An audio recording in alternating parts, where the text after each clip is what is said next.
Greetings. You're listening to Rebels Remembered, featuring Caitlin DeFord and Kelsey DeFord. Greetings, travelers across the galaxy. I am Kelsey. I am Caitlin. And this is Rebels Remembered, and we are almost to the end of our rewatch. This is the next to last episode of Season 4 of Star Wars Rebels and the series. Yeah. It's bittersweet. Yeah, bittersweet. So this episode is called A Fool's Hope, which originally aired on March 5th, 2018.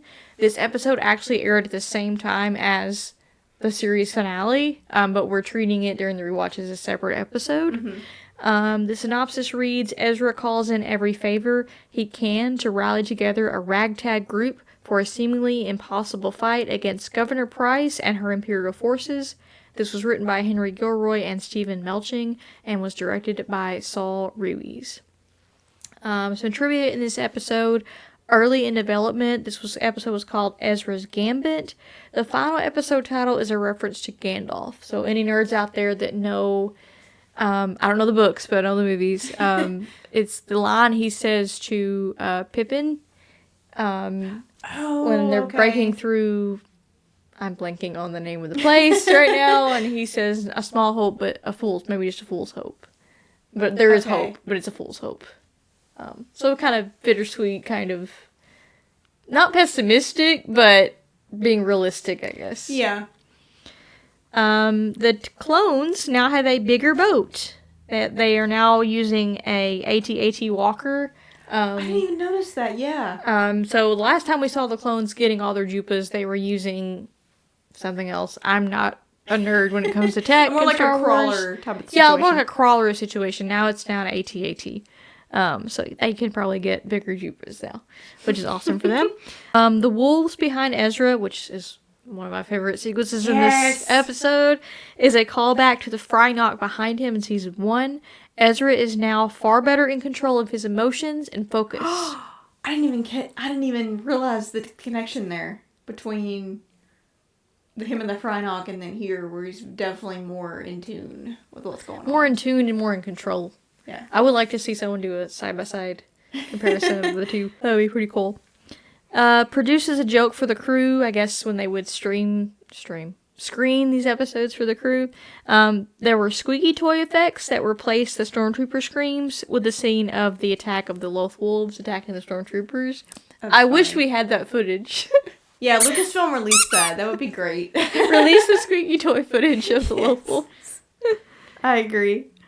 So yeah, this episode is a setup for the finale, like you were saying. Mm-hmm. And everybody gets a chance to shine in this episode. Very much so.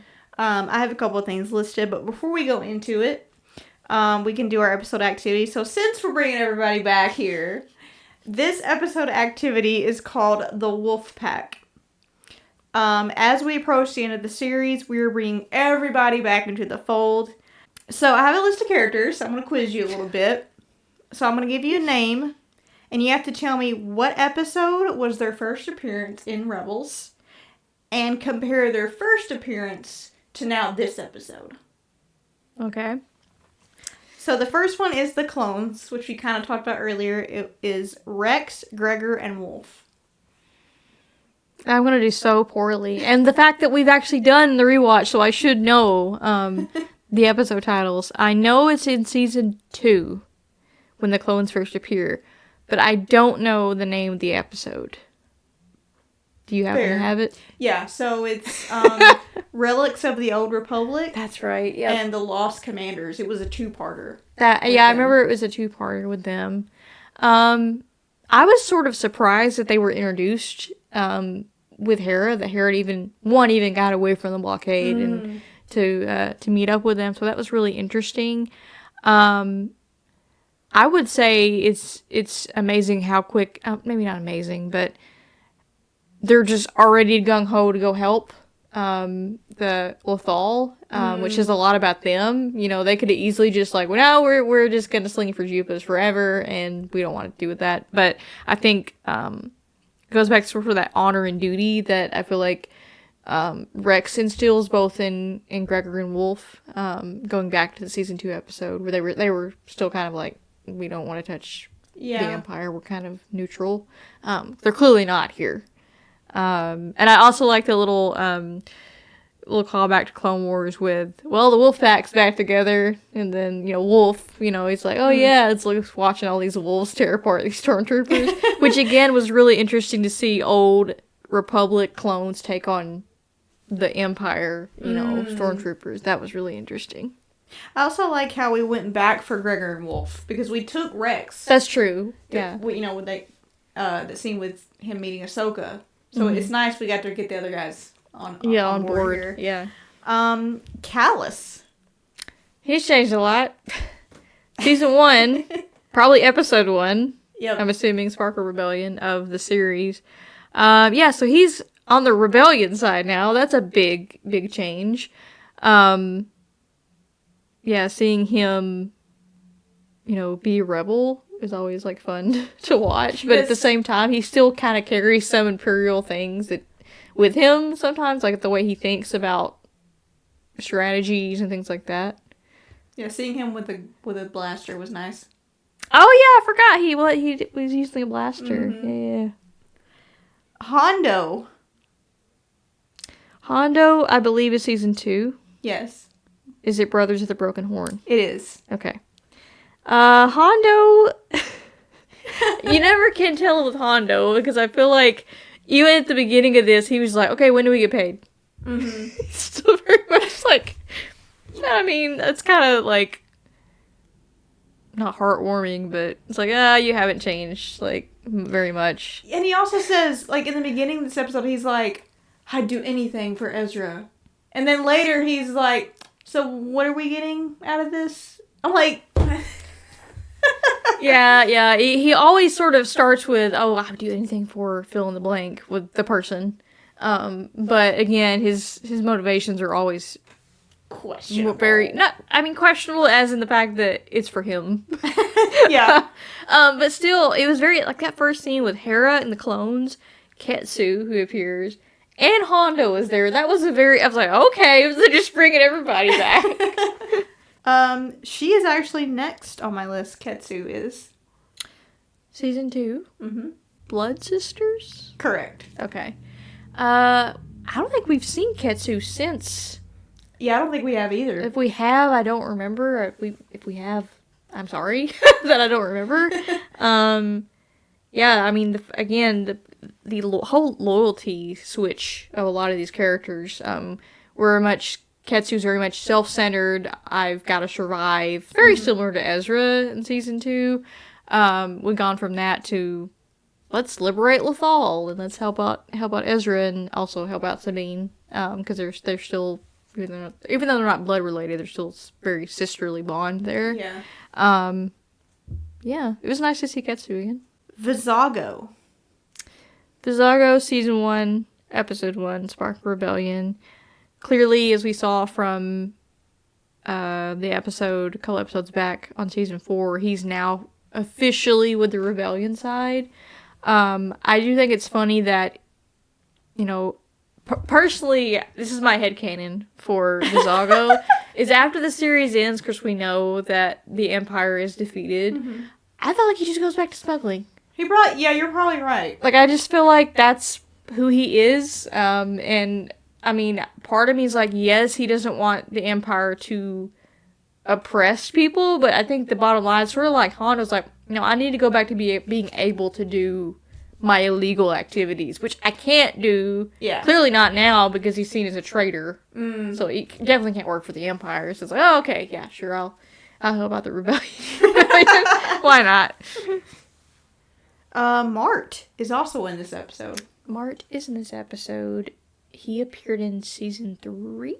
Yes. Iron Squadron. Yep. We don't get a whole lot of Mart. We see him. Yeah, I think we saw him with Hera, actually. Yeah, we see him more in Rebel Assault, I think, when his when his X-Wing, oh my gosh. When his X-Wing crashes to Lothal. We see him doing more action-type things here, to my recollection. I don't remember if you remember any more thing about Mart in this episode. Yeah, I think he's kind of like in my brain, he's like Callus. He's on the front lawns there, probably shooting. So I'll have to go back and find Which him. credit to Mart for even surviving Yeah. that attack on Lothal. Like, credit to him for, sticking around. Obviously, without hair, I don't think he would have. He probably would have taken prisoner. Yeah. But I mean, hey, he survived the landing, right? So Yeah. Doing his uncle proud and serving the rebellion. Yeah. Yeah. Next we have Ryder. And Ryder's actually been with us since season 4 a lot here lately. But his first appearance to now, to me, is a lot. Well, when did he first appear, though? Was it season 2? Yes. It's Legacy? Okay. Yep. He's not on the run anymore. True. I mean, they kind of are. As a group, ragtag Yeah. group, they're kind of like setting up camps, and they come figure out where they are, then they have to move. That's happened a couple times. I do have a question for you about him in this episode. Mm-hmm. Did you know that he was faking being a traitor? I wrote that same question for you, so it's hard for me to go back and remember when I've only seen this twice now. I feel like at first I was like, I do remember looking at you going, Ryder's betraying them? And I looked back at the TV, and the more I watched, I'm like, no, this has got to be fake. Like, that's where my brain went. I thought that too when I first watched it. I was like, what do you... Because Ryder is very much... Yeah. Not because he believes in the Empire. It's just like, he even tells Ezra here, like, this is not an army. This is a ragtag group. We don't stand a chance. He's just very pessimistic. And rightly so. I mean, he's living on the planet that's being oppressed, himself, and he sees it. So initially, I was the same as you. I was like, oh, is he just... But when he started talking about, well, I'll give up the rebellion people, but I want amnesty, I'm like, I don't see Ryder doing that. Yep, that's what I was like, I don't believe you, Ryder, because this whole season, you've been like, hey, we need help. We need help. And now you're going to be like, no, I'm cool. That's when I was like, I mean, I don't believe you. Even as, he's obviously doesn't believe in their odds, but he has a little bit more help than we started with, because he had a little bit more help from the clones and Ketsu and Callus and Jaquel and Ryder and all them. But yeah, initially in Legacy, he's kind of just on the run. I don't even think he really wanted to get involved. Mm-mm. It's like, that's someone else's problem, which I don't want to, pick on Ryder, but, you used to be the governor, dude. Yeah. I feel like he came from a prison as well in season 2, so I don't want to, I don't know what he saw, but to me, it's like, you're kind of abdicating your duties a little bit. Like, you should feel, not responsible, but have a sense of that honor and duty, because I didn't know that Price literally says, she usurps his... Yeah. She found that out in this episode, yeah. Didn't know that at all. But I knew something was there because they were having this banter back and forth. I'm like, they know each other because Price is from Lothal. Yes, she is. Which is even worse for her. But yeah, I thought he was going to go traitor until he said that thing about, I want amnesty. I'm like, no, I don't see you doing that. Maybe in season 2, maybe you would have done that, but not now. Yeah, and I think the writers were trying to make us believe he was betraying the rebels, especially when he said, I don't want to go back to a prison. Because there was probably truth in that statement, but it's kind of like, I'm giving you half-truths here. Well, also before that, we have the sequence of him talking to Price. They say, Ezra says something, they kind of look at, Ryder, and then we immediately cut to him talking to Price. It just seemed very convenient that they just happened to stare at him, and then... Yeah, mm-hmm. A lot of characters. So you did good. You got most of the episodes on here. I do think it says a lot about the show when we have a list of characters here that have literally done this.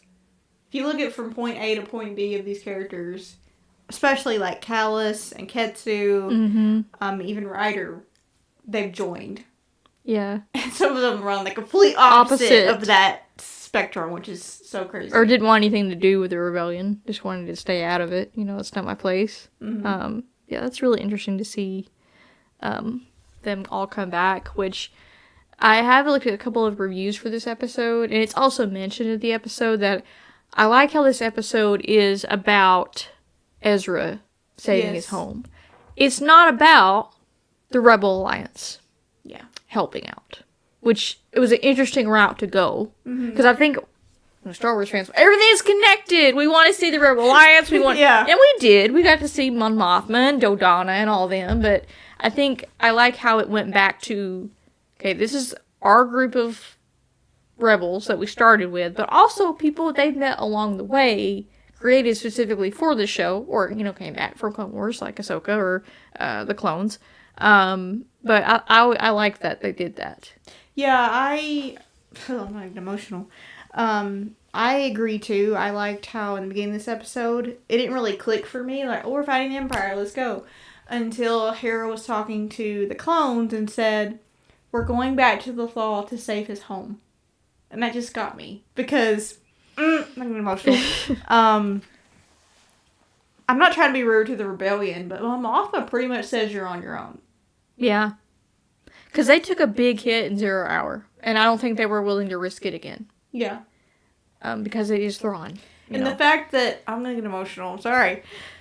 We're almost to the end of the show and I'm already getting emotional. The fact that there's this many people wanting to help him says a lot about not only Ezra's character, but them as well. Mm-hmm. I think it's very Hera coming from that motherly family. This is a found family. This is important to him. Therefore, it is important to me. Us. Yeah. Now I know she mentioned that to Rebellion a couple times, but they don't really know Ezra. They know of him. They know he's a Jedi. And they know he's doing all these great things. But it's like on a personal level, I don't think the Rebel Alliance really knows him on a personal note. Yeah, and I'm gonna I just had a light bulb go off on my head. It's gonna make me even more emotional. The scene with Kanan and Hera, when they're talking about Lothal, and she says, do you mean we were meant to be here? Do you ever think they were meant to find Ezra and they were meant to have a connection to this planet to save this planet? Maybe. I mean, if you believe, like, destiny in the ways of the Force, maybe it was just destined to happen that way. They were meant to meet in Spark Rebellion. They were meant to, like, take Ezra on, and going beyond the simple, a noble cause as Kanan. We've gone from that to being fully involved in rebellion to, no, we've gone from that to trying to liberate the entire world. Yeah. I think, going back to what Kanan and Hera talked about, I think they were destined to be here. Yeah. But I also like how, if you look at some of the action sequences of the firefights, there are other rebels. Yeah, they were on the ground. And I don't know if it's, I'm assuming it's other Lothal people. Yeah. I'm sure Ryder's involved. got some folks there. Which is more heartwarming to me. It's like, oh yeah, they're done too. Like, they're done with you guys. And they don't care. So you start to see more people willing, because they become so desperate of the situation, they're willing to risk their lives to liberate this world. That's a good point. And I agree. Because I'm thinking about all the firefights in this episode, and there are, like, you're right, there are people in there, like, Lothalians, wherever you say that, that are there.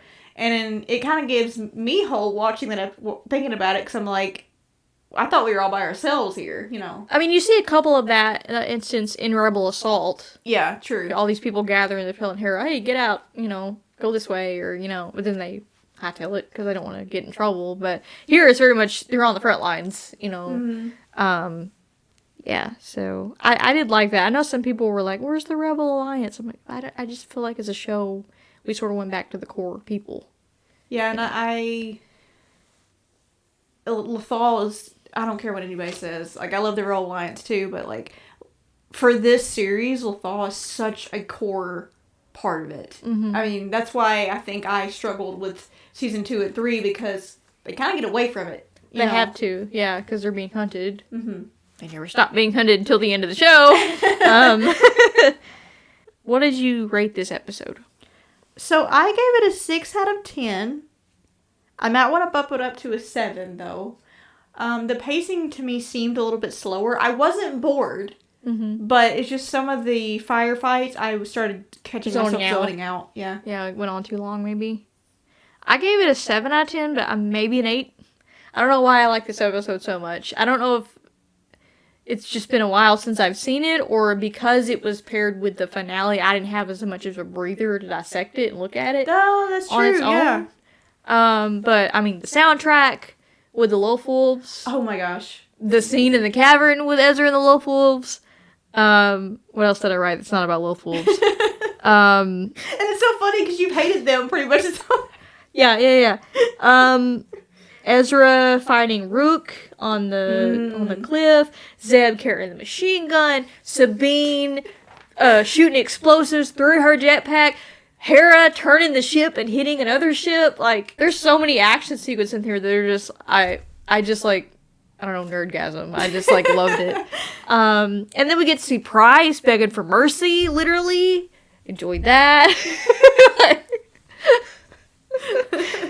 But I feel like this episode was particularly very cinematic. Yeah. Like some of the way the shots were like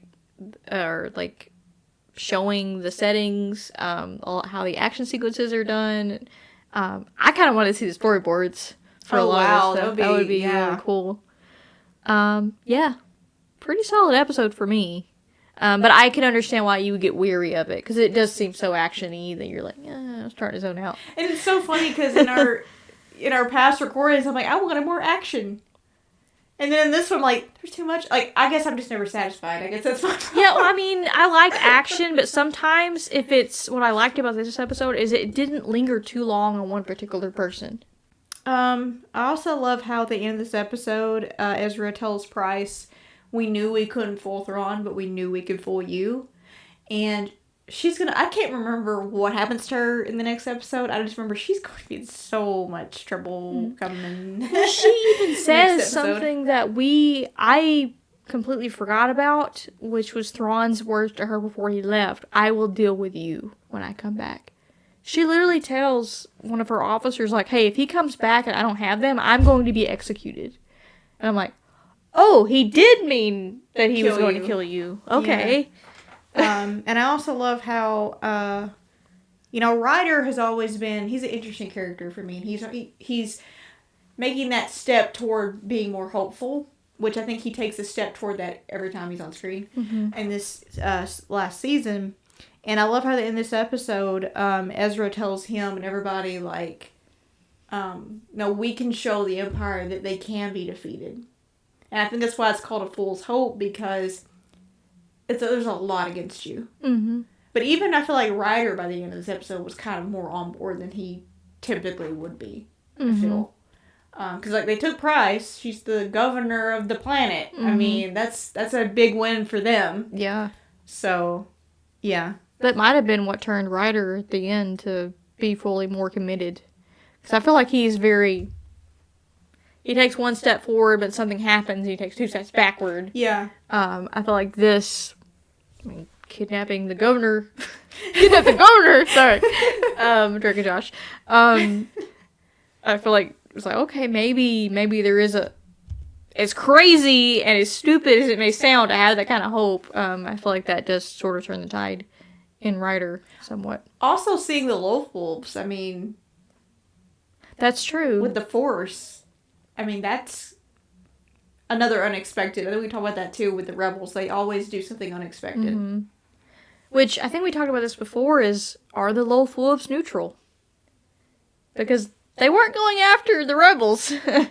They're going after all of the Imperial people. No, they're going after people that are destroying their planet. That's true. So maybe they're not neutral. They're like, no, you're the person that's polluting our planet. We need to get rid of you.